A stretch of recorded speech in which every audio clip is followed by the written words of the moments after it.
Shalom, puji nama Tuhan. Saya mau percaya bahwa kita semua diberkati oleh Tuhan, karena Tuhan itu baik dalam kehidupan kita. Mari sama-sama kita mau datang kepada Tuhan. Kita mau duduk diam dalam hadirat Tuhan. Kita mau menikmati hadirat Tuhan lebih lagi. Mari saya akan pimpin kita di dalam doa. Bapa, kami datang kepadamu Tuhan, membawa setiap kerinduan hati kami. Kami bersyukur Tuhan pada sore hari ini kami boleh mengambil kesempatan yang baik untuk kami datang kepadamu ya Bapa. Kami mau memuji-muji Engkau Tuhan melalui pujian yang kami naikkan. Bahkan kami mau nyatakan kami siap Tuhan mendengarkan firman-Mu. Kami siap Tuhan dilawat oleh Engkau. Kami siap Tuhan diteguhkan melalui firman-Mu. Tuhan tolong setiap kami, urapi setiap kami ya Bapa yang datang kepadamu. Kami menyerahkan ibadah kami pada sore hari ini ke dalam tangan kasih-Mu, sebab sungguh di dalam nama-Mu, Tuhan kami Yesus Kristus, Allah yang hidup kami beroleh kemenangan. Haleluya, amin. Sebab kasih Allah itu tidak pernah berkesudahan dalam kehidupan kita. Haleluya.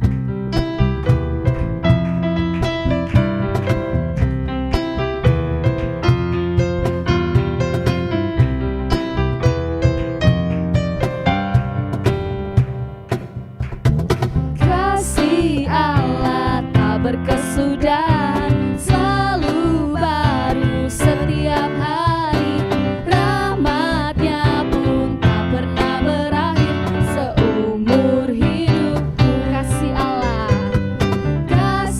Allah tak berkesudahan selalu baru setiap hari, rahmat-Nya pun tak pernah berakhir seumur hidupku.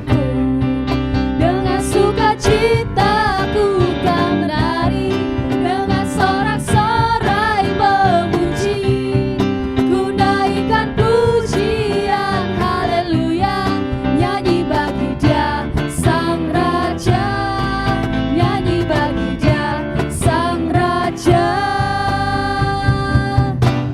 selamanya. Haleluya, sebab kasih Allah tidak pernah berkesudahan dalam kehidupan kita.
memuji-muji Tuhan.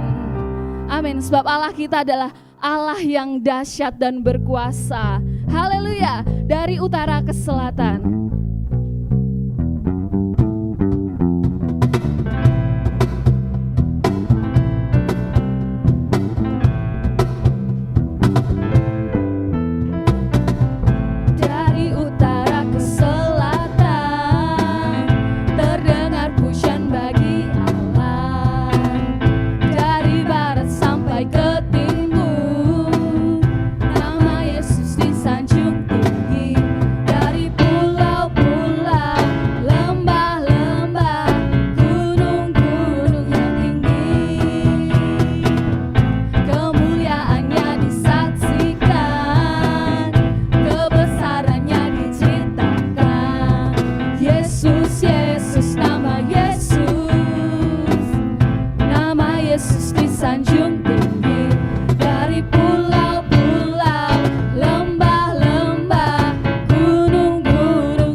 Sebab sungguh Engkau Allah yang dahsyat dalam kehidupan kami, Tuhan. Terima kasih Tuhan untuk segala kebaikan-Mu dalam kehidupan kami. Kami mau nyatakan, kami mau sembah Engkau Tuhan di dalam kekudusan-Mu ya Bapa. Terima kasih Tuhan. Sebab Engkau Allah, Allah yang besar, Allah yang berdaulat atas kehidupan kami. Penuhi setiap kami Tuhan. Oh Yesus, terima kasih Tuhan.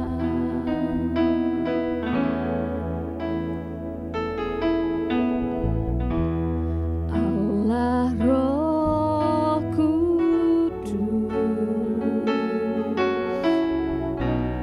penuhi kami. Ku rindu Kau selalu dalam hidupku.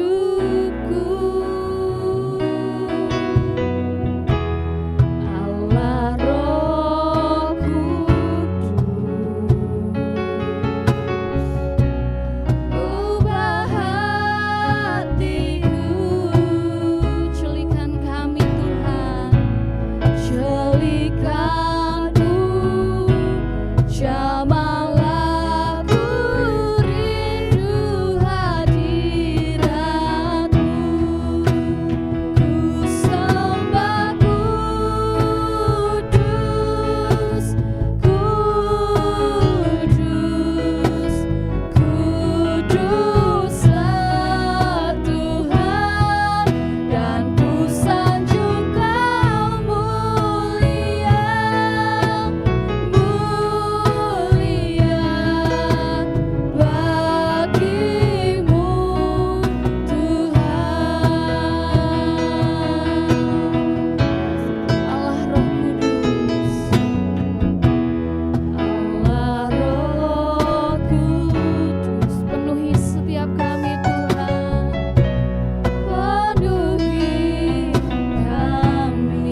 mencintai Engkau Tuhan lebih dari segala yang kami miliki Tuhan.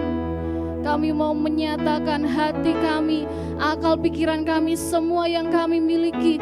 Kami mau mengasihi Engkau Tuhan. Terima kasih Tuhan, terima kasih. Terima kasih ya Bapa.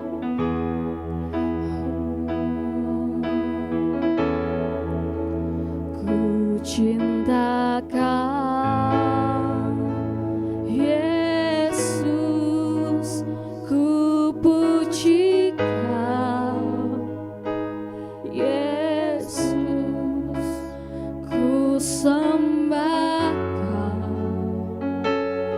Yesus, Tuhan dan Rajaku. Dengan senang hati dan dengan segenap jiwaku, akal budi, ku cinta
Bapa, kami bersyukur buat sore hari ini Engkau hadir di tengah-tengah perhimpunan kami. Kami percaya kehadiran-Mu memerdekakan setiap kami. Kehadiran-Mu juga menyatakan mujizat atas setiap kami. Dan kalau sebentar kami belajar tentang kebenaran firman Tuhan, biarlah kami bukan hanya jadi pendengar, tetapi kami melakukan setiap perkataan firman Tuhan, supaya mujizat itu boleh terjadi atas hidup kami. Yang siap mendengarkan firman Tuhan katakan bersama-sama, amin. Selamat sore saudara semua. Nah, kalau kita ditanya siapa yang hari ini perlu mujizat, pasti semua angkat tangan. Ya, mujizat apa saja?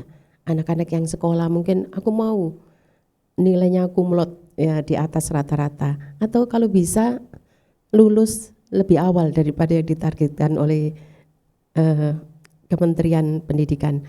Atau ibu rumah tangga mungkin punya kerinduan apa?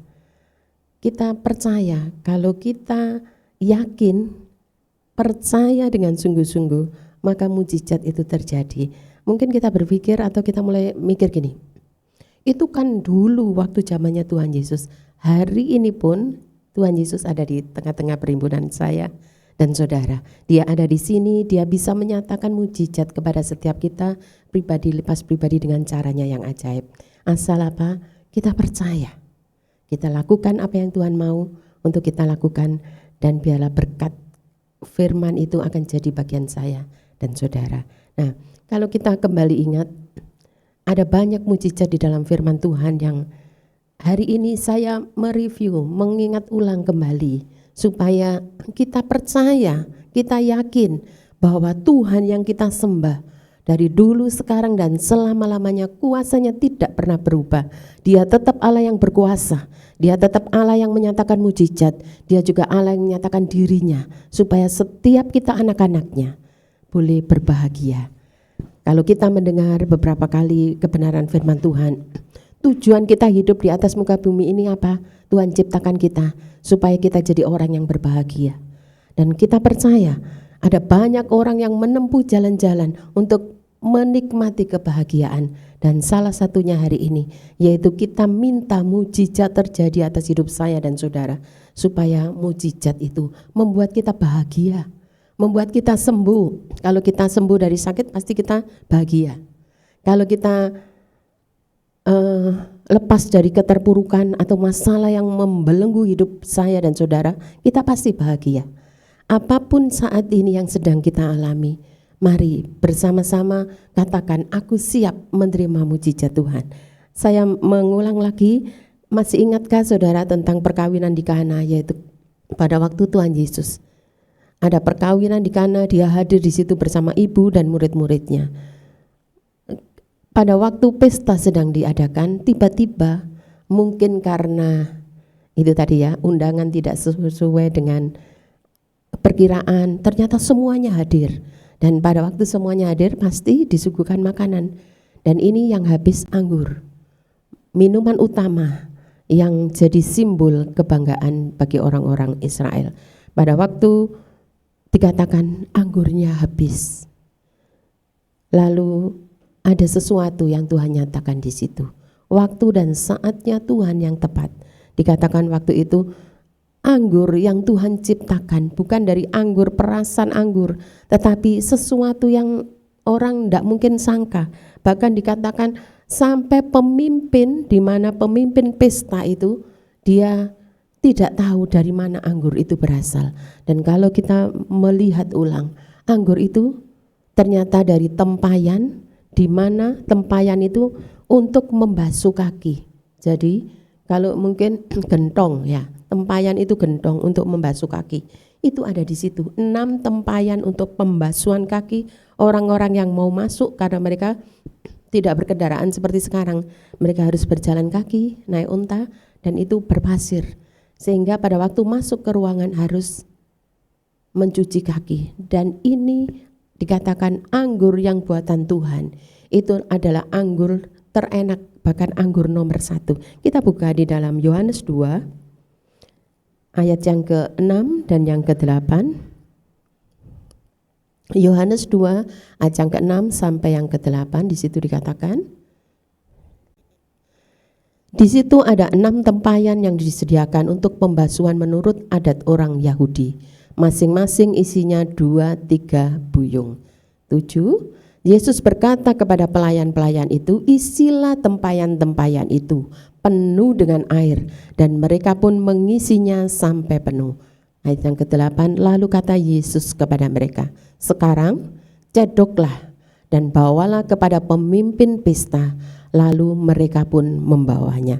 Sampai akhir kisah ditulis tentang air jadi anggur. Pemimpin pesta tidak tahu bahwa anggur yang disuguhkan yang terakhir itu adalah anggur yang paling baik, anggur nomor 1.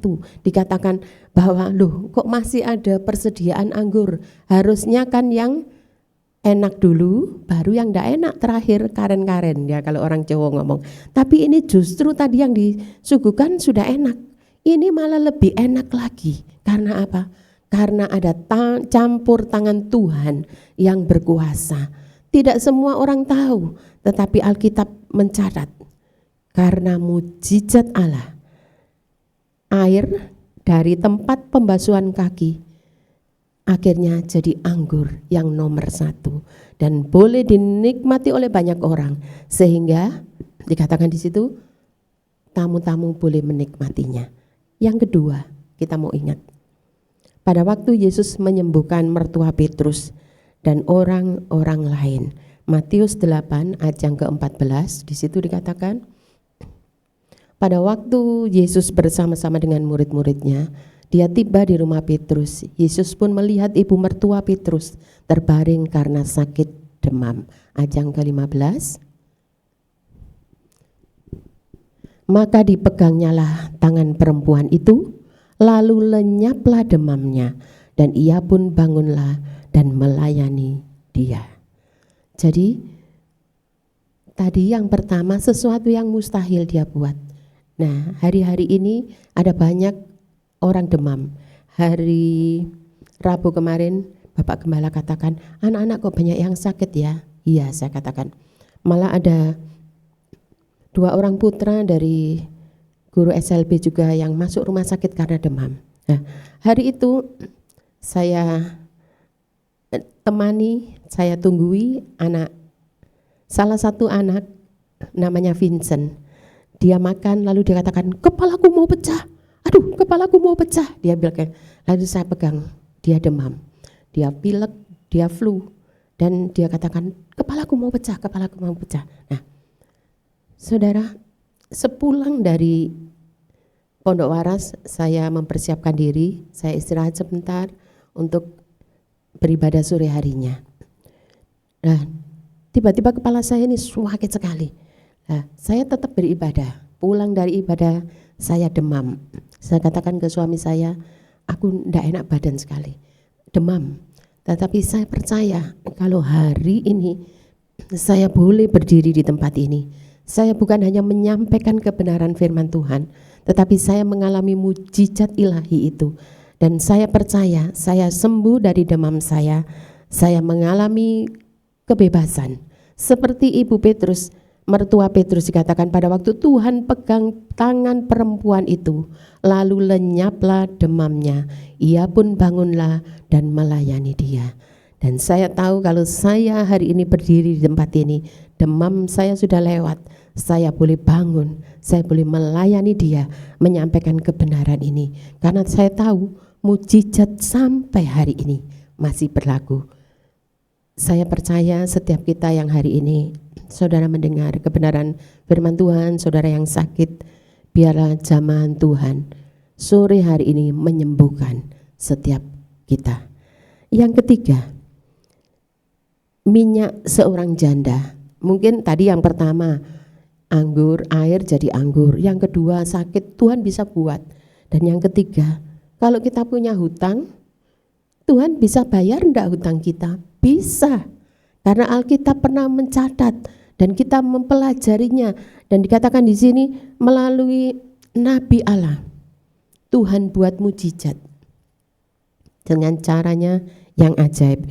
2 Raja-Raja 4 ayat yang ke-5 dan yang ke-6. 2 Raja-Raja 4 ayat yang ke-5 dan yang ke-6. Pergilah perempuan itu daripadanya, ditutup nyala pintu sesudah ia dan anak-anaknya masuk, dan anak-anaknya mendekatkan bejana-bejana kepadanya, sedang ia terus menuang. Ketika bejana-bejana itu sudah penuh, berkatalah perempuan itu kepada anaknya, dekatkanlah kepadaku sebuah bejana lagi. Tetapi jawabnya kepada ibunya, tidak ada lagi bejana. Lalu berhentilah minyak itu mengalir. Saudara, mujizat itu tidak perlu kita memikirkan yang jauh. Apa yang ada di dalam tangan kita, apa yang ada di sekitar kita, Tuhan bisa nyatakan mujizat dengan caranya. Ini kisah tentang seorang janda nabi. Pada waktu suaminya meninggal, tiba-tiba beberapa waktu lamanya ada penagih hutang datang ke rumahnya. Tidak tahu dia hutang untuk apa itu ya. Lalu anaknya ini karena dia tidak bisa bayar, anaknya yang 2 ini mau diambil, dijadikan budak. Tapi janda ini dia datang kepada Nabi Elisa. Dia katakan, ada seorang penagih hutang mau rebut anak saya dijadikan budak. Belas kasihanlah, kalau bisa, apa yang bisa Tuhan buat untuk saya? Dan dikatakan di situ, janda ini melakukan apa yang Elisa katakan. Dia disuruh apa yang ada sekarang padamu. Dikatakan ada minyak dalam buli-buli.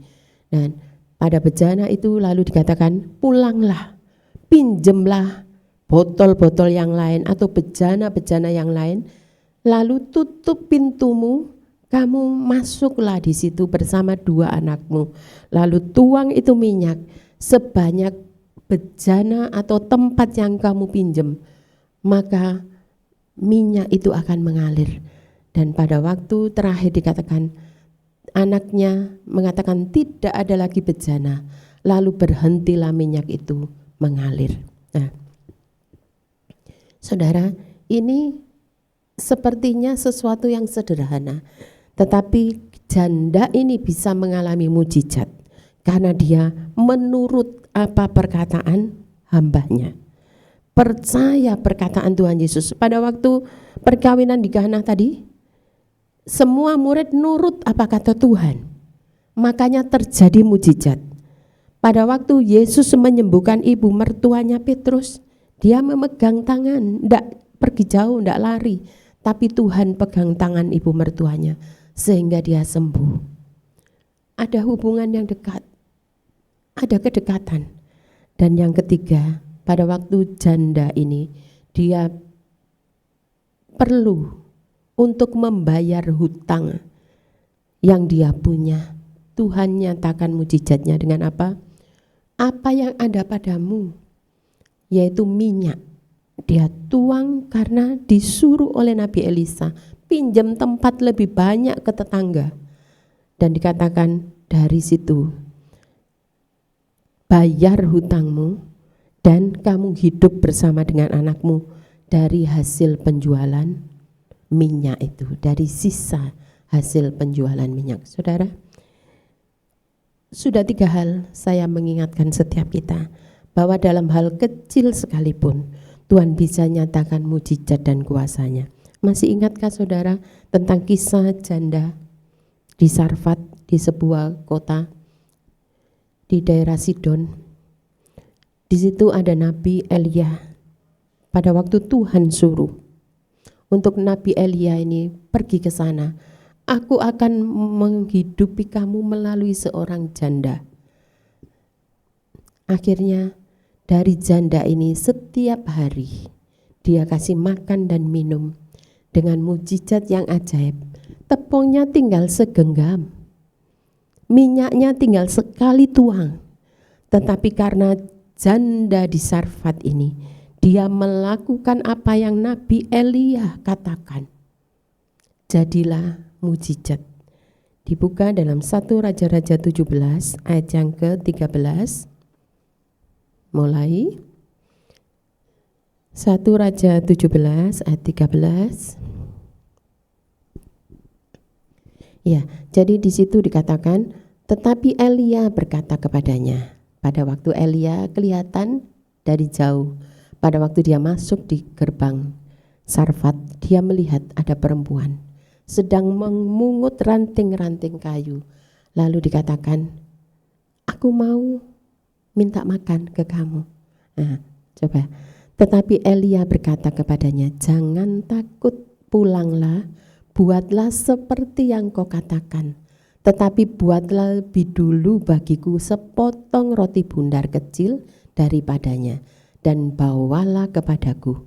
Kemudian barulah kau buat bagimu dan bagi anakmu. Pertama, Elia tidak langsung minta makan, tidak langsung minta roti bundar, tetapi dia minta minum dulu. Kalau boleh aku, ini dalam masa kekeringan, jadi kalau boleh aku boleh minta minum. Pada waktu janda ini mulai pergi mau ambil minum, lalu Elia ngomong, tambah roti 1. Lalu perempuan ini berkata, aku punya tepung tapi punya segenggam. Rotinya, minyaknya cuma 1 titik. Dan saya lagi cari ranting, habis itu bikin roti dari tepung yang sedikit ini. Lalu kami mau makan, saya dan anakku, habis itu kami mau mati bersama-sama. Tetapi dikatakan di sini, dalam situasi seperti itu, seringkali mungkin kita diperhadapkan pada situasi yang membuat kita, apa yang kita buat ini benar enggak ya? Gitu kan? Apa yang kita buat ini membuat kita nanti jadi lebih soro lagi atau justru kemuliaan Tuhan dinyatakan hidup saya dan saudara? Pada waktu dikatakan Elia ini berkata, "Ndak apa-apa, ndak usah takut, pulanglah, buatlah seperti yang kau katakan, tapi untuk aku dulu." Ini baru kenalan loh saudara, ndak ada waktu itu belum ada zamannya HP ya, jadi ndak cecetan dulu. Nabi Elia waktu mau ke janda ini ndak dikatakan dia janda yang miskin, tapi dikatakan di situ dia lakukan apa yang Nabi Elia, dia ndak tahu ini nabi, tetapi dia lakukan perkataan hambanya itu, dan dikatakan dia buat dulu untuk Nabi Elia. Setelah itu dia buat untuk dirinya dan anaknya. Dan kita melihat sampai akhir dari kisah ini bagaimana Tuhan memelihara hidup Elia, memelihara hidup janda ini, dan memelihara anaknya. Jadi dari beberapa contoh yang saya ulang untuk mengingatkan, satu yang perlu kita, mujizat itu bisa terjadi kalau kita percaya perkataan Tuhan Yesus dan kita lakukan perkataan firman itu. Kita percaya, tapi cuma sekarang aku percaya, wes beres. Tidak. Tetapi pada waktu kita percaya, kita melakukannya, dan biarlah mujizat itu, kesembuhan itu, perkara-perkara yang mustahil itu bisa terjadi atas hidup saudara dan hidup saya. Nah, apakah janda di Sarfat sudah ditolong Tuhan terus happy? Masih ada kisah yang menyatakan bahwa betul hidup ini penuh dengan pergumulan. Pada waktu janda di Sarfat memelihara Elia, lalu satu saat anaknya sakit dan mati, tidak hidup. Tetapi waktu itu dia datang, "Kenapa kamu lakukan ini?" Tapi Tuhan itu ingin menyatakan kuasa dan mujizatnya. Ayat yang ke-24, 1 Raja-Raja 17 ayat yang ke-24, di situ dikatakan, pada waktu akhirnya janda ini datang kepada Elia, "Sekarang aku tahu bahwa engkau abdi Allah dan firman Tuhan yang kau ucapkan itu adalah benar." Karena apa?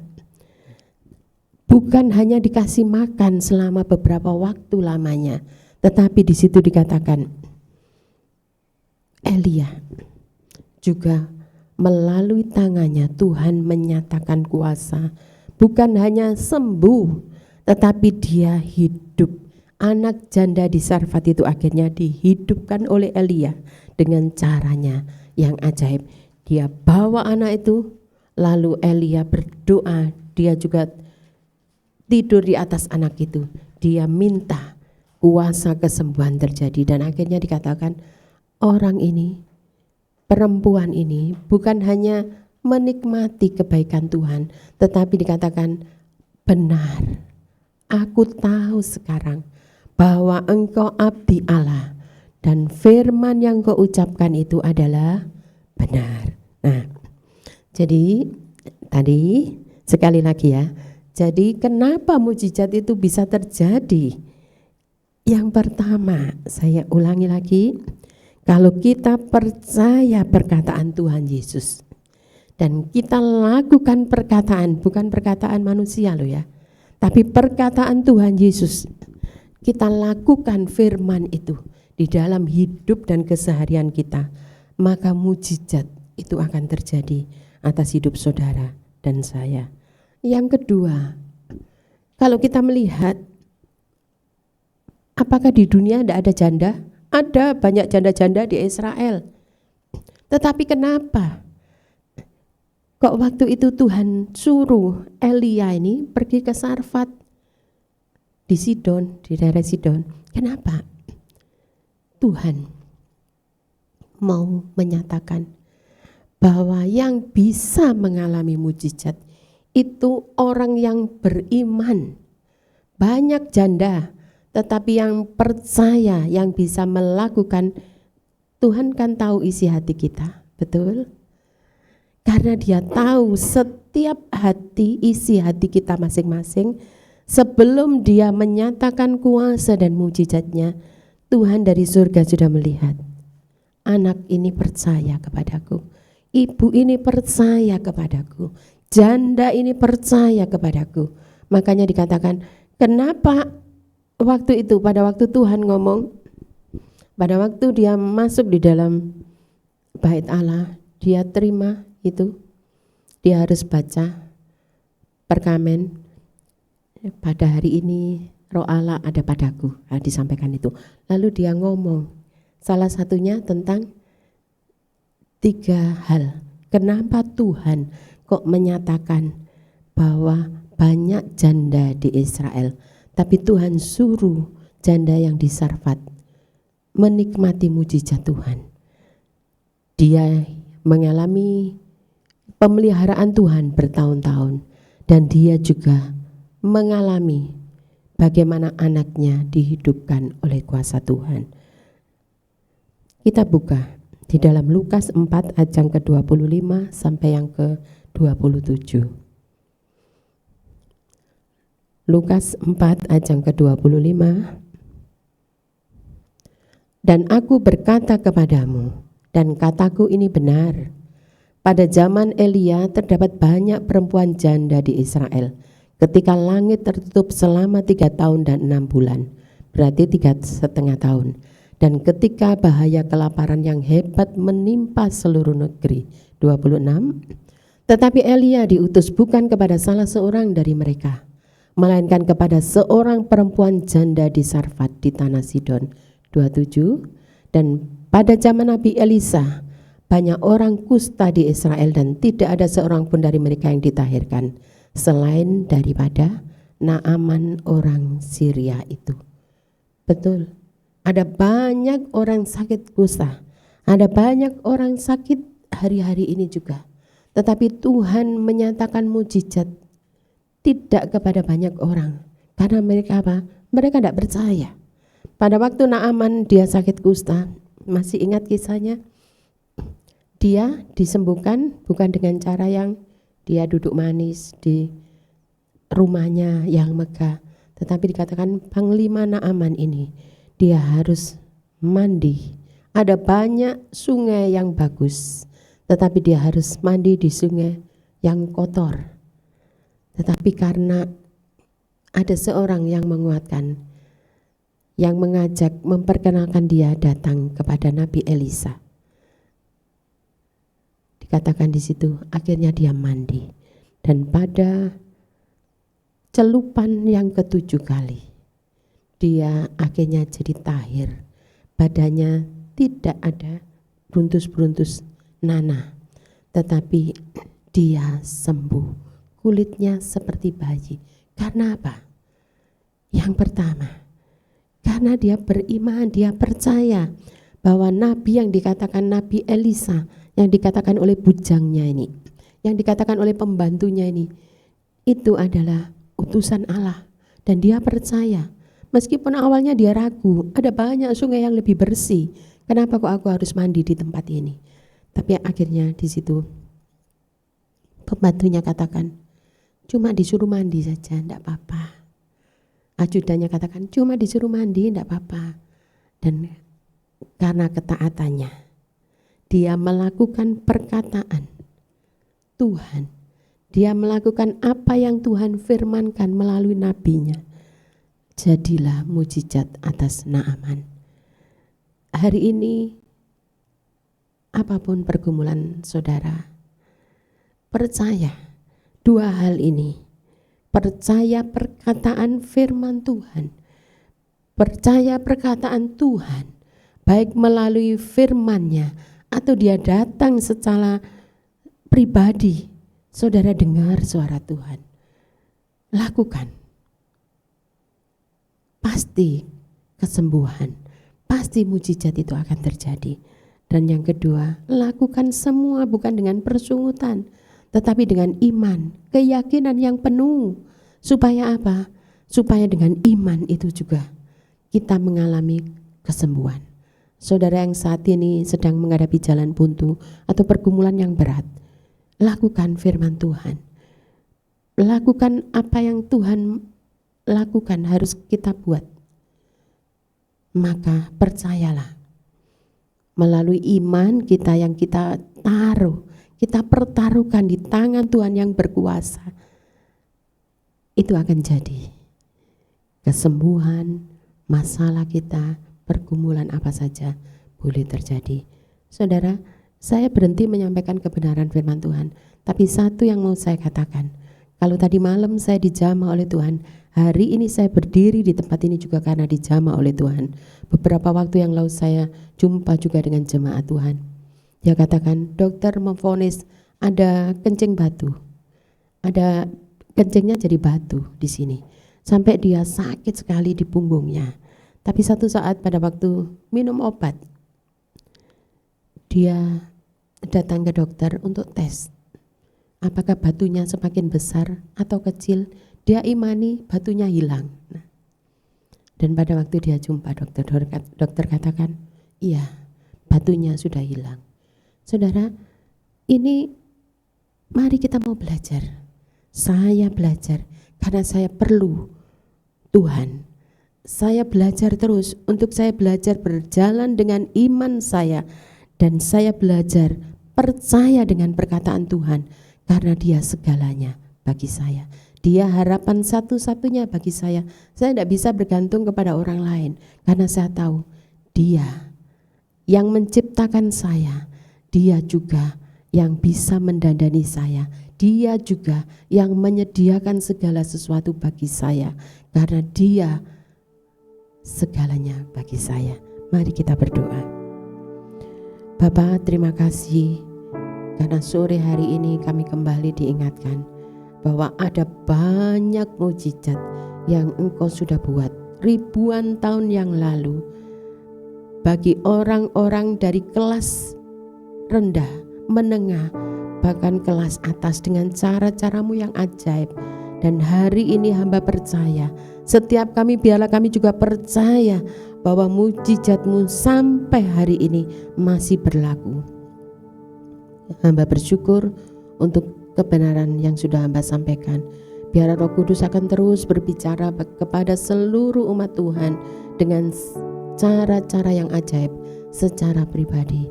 Jamah seluruh umat-Mu yang hari-hari ini sakit, supaya pengharapan mereka tetap ditujukan kepada satu pribadi yang berkuasa, Engkau penyembuh yang ajaib.